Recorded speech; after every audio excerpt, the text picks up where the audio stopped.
Welcome to Venture TV. I'm here with Steven Hill. Steven, welcome. Thank you. You've written a pretty cool book, and the book is called Raw Deal: How the Uber Economy and Runaway Capitalism Are Screwing American Workers. So that leads you to the topic that we are talking about right now. We are talking about Uber, Airbnb, TaskRabbit. We are talking about all the services that are popping up in the past few years, and how they are not only great, but we are talking about the problems that they are bringing with them. So everyone out there is thinking, hey, Uber is so cool, Airbnb is so cool, Helpling, that's a service that we have in Germany, that is so cool.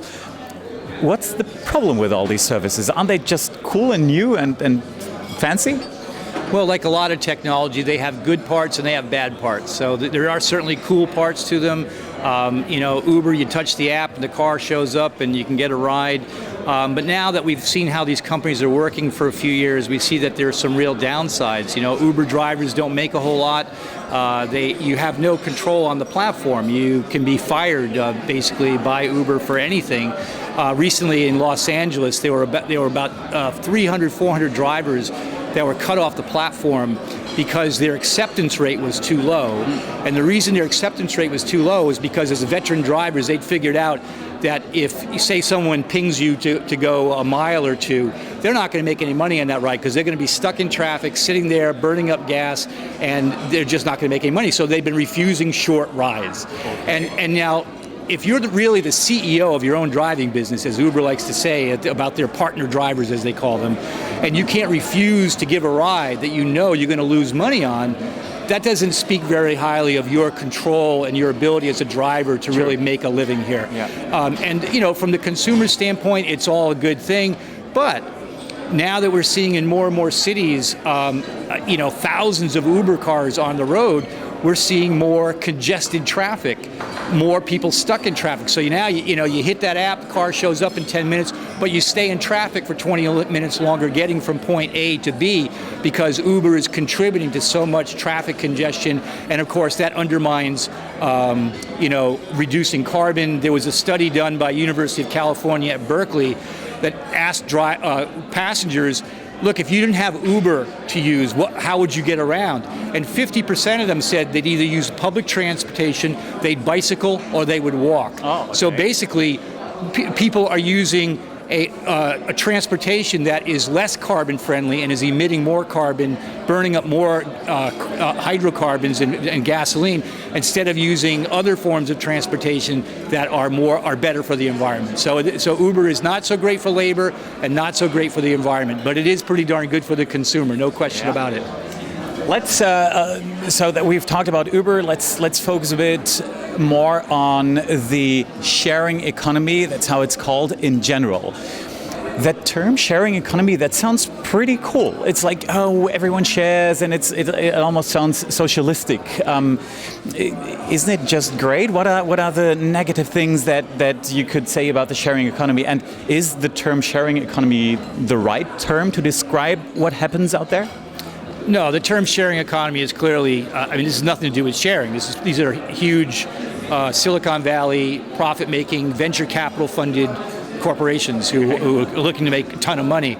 The name comes from, when these companies first began, and there were other ventures out there too, that really were trying to do a sharing thing. Sometimes it's called peer-to-peer economy. You have something to sell and I want to buy, so we can use a platform to connect and we don't need a middle person. Yeah. And that's a very cool thing.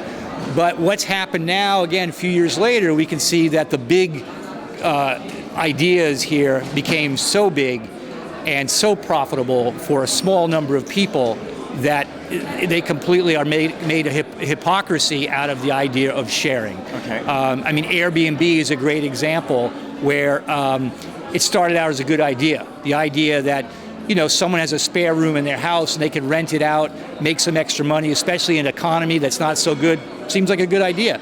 Several years later now, we see that platform has been completely invaded by professional real estate operatives who are evicting entire buildings of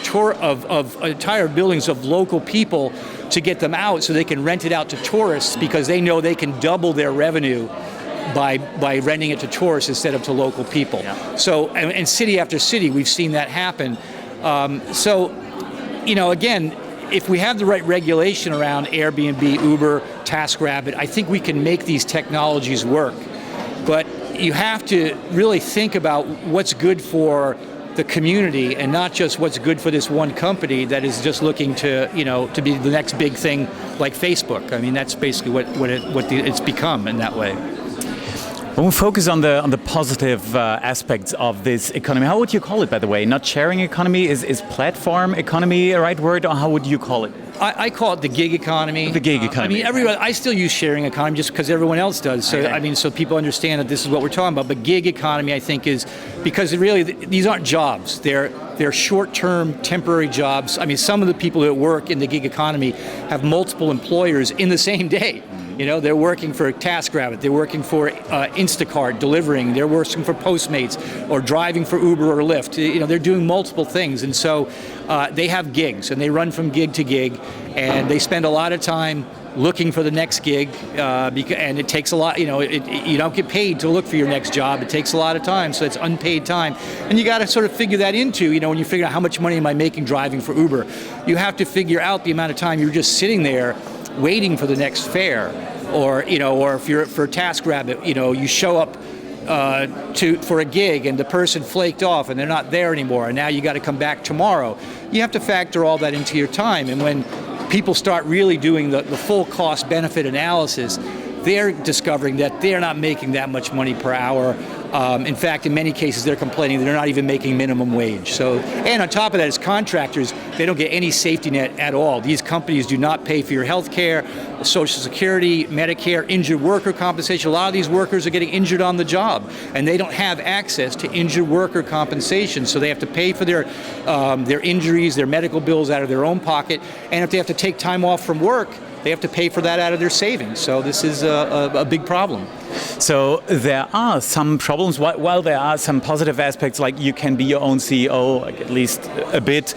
You have the flexibility to work whenever you want. The flexibility is a thing that a lot of people like, and that's understandable.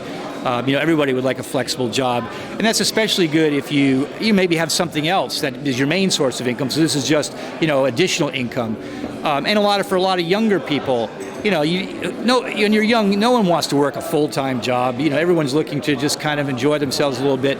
But as you start getting into your 30s and 35, 40, and you start thinking about buying a house and you have to save for your retirement, that's when I fear that a lot of younger people that right now really are enamored with this gig economy are going to realize, wow, these are not good jobs, and a lot of the good jobs that my parents had don't exist anymore. So this is my great worry.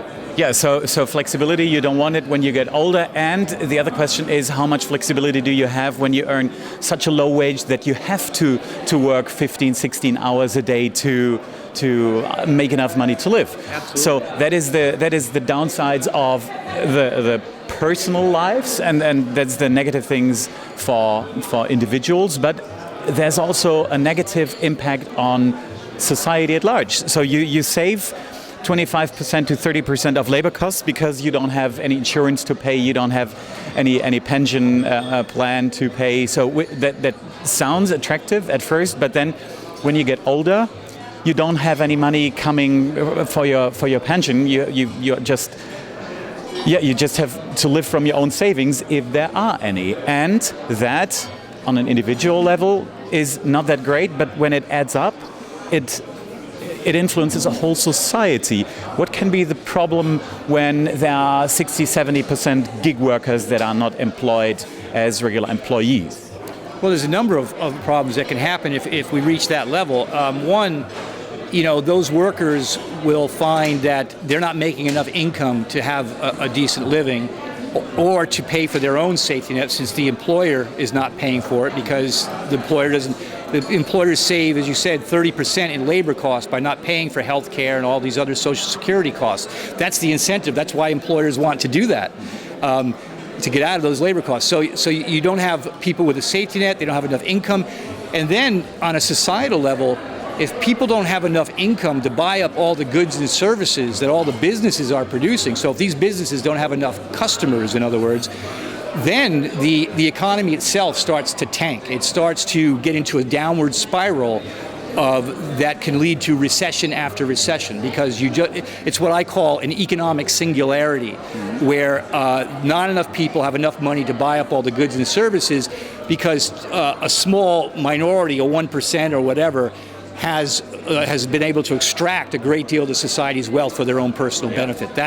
If we're not careful, that's the type of society we could head towards. And then the systems that we are really proud of in Germany, health insurance, you get money when you're retired.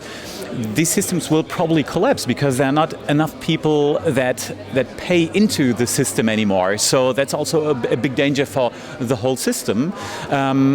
So we clearly see that we are running into problems as the gig economy grows and grows, but it's technology, it's there, it'll become more and more powerful in the future. There will probably be more and more concepts like Uber, like Airbnb. So we are running into problems. What can we do to save the system, to save the good aspects of the systems that we have right now? Well, I think the first thing we have to do is renew our commitment to having a portable and universal safety net for all workers, no matter how they work, whether they're a freelancer, contractor, or regularly employed person. They should have access to a safety net, and that means every business should be contributing into the social security system for that worker, even if they're hiring just a contractor or a freelancer. Okay, so that mandatory for everyone. Universal, portable safety net for every worker, regardless of how they work. The other thing that I think we have to really think about is, can we refuse a technology? If we determine that a technology is really going to harm our society, is going to take away jobs, and many, the discussions around the incoming takeover, in a sense, of robots and automation and artificial intelligence and all these sorts of things that many people, these aren't just science fiction writers who are saying these things. These are big companies investing billions of dollars, companies like Google, into making this reality happen. People like Ray Kurzweil, who's a brilliant technologist, who's the inventor of voice recognition technology. He's one of the people that's looking to implement a lot of these technologies. And so, I think we really have to ask ourselves, if there is a technology that we think is going to hurt jobs, hurt society, can we say no to that technology? We've done it before. We've said no to atomic weapons, and we've said no to chemical weapons. We've also said no to ways of working that we determined was not in keeping with our values, like child labor and slave labor. Well, maybe we need to add precarious labor to this list of types of work that we aren't going to allow in our society. Doesn't mean we clamp down completely on these companies and technologies and abolish them all. It means we have to think about them very carefully, how we're going to integrate them into society, get the good that comes from a lot of these technologies, but regulate them in a way that we can really decrease the bad that these technologies can create. Or could we maybe find other ways around? Because when you listen to people like Bill Gates and others, they say that at least 50% of our jobs will be gone in 10 years from now and be taken over by robots. So there will probably be, if not new jobs will come and people can find these new jobs, there will probably be an increase in unemployed people. So would things like a guaranteed basic income that some people love and some German researchers propose, would that be an alternative or not really? Because that sounds pretty cool. What do you think about it? I think it's a lovely idea. I don't have a lot of confidence that we're ever going to see that. I think because politically, I don't think it's going to be that possible. And maybe I'm too much used to how politics are in the United States, but certainly in the United States. I mean, to give you an example of what I mean, the average worker in the U.S. and in Germany as well has not had a wage increase in the case of the U.S. in about 30 years. In Germany, it's really been since the 90s that wages have gone up very much here in Germany.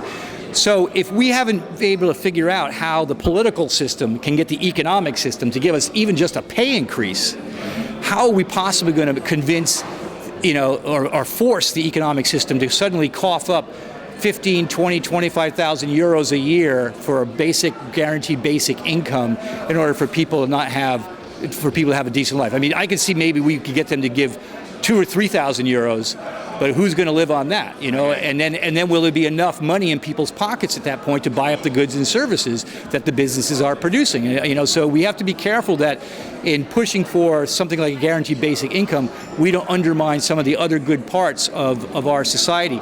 And also, I think, you know, for some people at least, maybe a lot of people, there's value in work. Maybe some people will be happy, you know, not having to work, and they can do their poetry and their art and play music, and that would be wonderful. But a lot of people don't do those sorts of things and may never do that. They might instead, you know, the old Soviet system, they had a slogan: we pretend to work and they pretend to pay us. And the level of alcoholism was extremely high. So, I mean, I just think we have to think these things through and not just assume it's going to be a groovy world because somehow we're able to get a guaranteed basic income, even though the economics have not allowed us to even have a wage increase in recent years. Good thoughts about it. Yeah. It doesn't sound too positive. Your overall outlook, positive or rather negative? No, I'm very positive, but I think we have a number of challenges, and I think we have to really, what I've written is a book analyzing various economic trends and sort of taking them apart and trying to show how a lot of the happy talk of Silicon Valley, as I call it, is really not grounded in reality. I sometimes say they have both feet planted firmly in the air. Yeah. Okay, so that doesn't mean I'm not optimistic that we can't take these technologies, we can and regulate them. And I think here in Germany, you know, you have more of a tradition of stronger labor unions, of, you know, what I call the visible hand of government, and a social system, and having a social relationship between employers and employees. Those are the strengths of your system. So what the challenge you're going to have here is figuring out how to use regulation to take the good of these technologies and incorporate it, integrate it into your system and make it better without losing this social component of your system. If you lose that, so many other things you'll lose the underpinning to so much else good about what's Germany today, in my opinion. Very good food for thought. I hope you enjoyed the interview. I enjoyed it a lot. Thanks for being here, Steven, and thanks for talking about all that. Very interesting. Thanks so much.